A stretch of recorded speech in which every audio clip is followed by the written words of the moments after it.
Mga kapanayam naman natin sa linya ng telepono si PNP Spokesman Chief Superintendent Generoso Serbo. Magandang hapon po, General Serbo. Yes sir, magandang umaga. Magandang tanghali po at sa ating mga tagapakinig. Opo sir, meron na po bang update po dito sa SM Megaball Robbery Investigation? Patuloy pong iniimbestiga nito ng mga pulis natin sa Mandaluyong at yun nga po, base naman doon sa mga unang ulat sa pakikipag-ugnayan sa ating mga eyewitnesses, meron naman silang mga tinutukoy na mga suspects, although at this time hindi pa talaga natin hindi pa rin naman natatapos yung ginagawa pong ng ating mga pulis. Opo sir, matunog po yung issue sa pagbitbit ng firearms ng mga security guards. Ano naman po ba yung mga requirements para po sila makapagdala ng kanilang mga firearms sa loob syempre ng mga malls?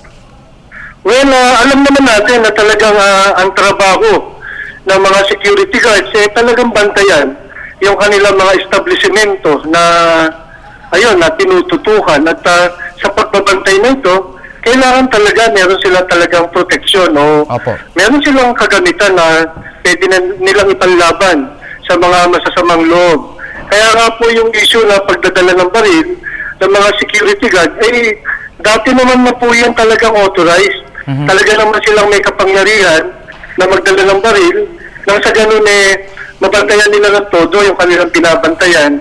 Kaya ngayon din, tinututukan namin yung talagang kahandaan nila at yung kanilang kasanayan nang sa ganun maging mas maganda yung klase ng kanilang serbisyo. Sir, ano naman po yung mga panuntunan sa paglalatag ng security plan ng mga iba't ibang security agencies? Kahapon po sa utos na rin ni General Purisima, nag-meeting po yung mga mall security managers at saka yung kasama na rin po yung mga security managers po natin ng mga eskwelahan.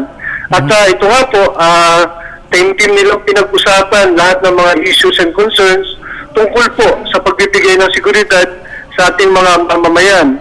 Tinalakay nga po dyan yung mga karagdagang training, yung pagdadala po ng baril, and at the same time, yung continuing audit, performance audit na gagawin po ng ating PNP SOSIA, yung Supervisory Office for Security and Investigative Agencies. Nang sa ganun matutukan po natin ng yung ginagawa ng ating mga security guards, ng ating mga security agencies. Opo, sir, may iba naman po tayo. Meron po lumabas na result yung survey na kontento naman daw po ang publiko sa performance po ng PNP. Ano naman po ang reaction po ninyo dito? Well, una-una kami natutuwa bilang paglilinaw, hindi lang 6 out of 10 yan, Ang percentage 65% ng ating mga kababayan ay satisfied sa performance ng ating PNP at only 16% ang hindi dissatisfied. Yung remaining 18 ay undecided. Pero pagamat yun nga, ang challenge dyan ay kung paano natin ito i-maintain at kung maaari, kung paano ito patataasin. At yun nga po ang directive ulit dyan ni General Purisima sa ating mga 148,000 strong ng mga pulis na manatiling tapat sa kanilang trabaho at magbigay ng serbisyo makatotohanan sa ating mga kababayan. Okay, so huling katanungan na lang po. Ano po pong mga hakbang ng PNP para sa mga sunod-sunod pong mga krimeng nagaganap para syempre po maagapan din po yung mga ganitong pangyayari muli? Yes, isang araw din nag-meeting din ng liderato ng PNP, mga concerned officials po natin. Kasama na rin po si Secretary Marojas. At tinalakay nga po dito yung mga security adjustment na dapat gawin ng mga town commanders natin nang sa ganun talagang patuloy nating mabantayan ang seguridad. Hindi sa Manila, kundi lang buong bansa.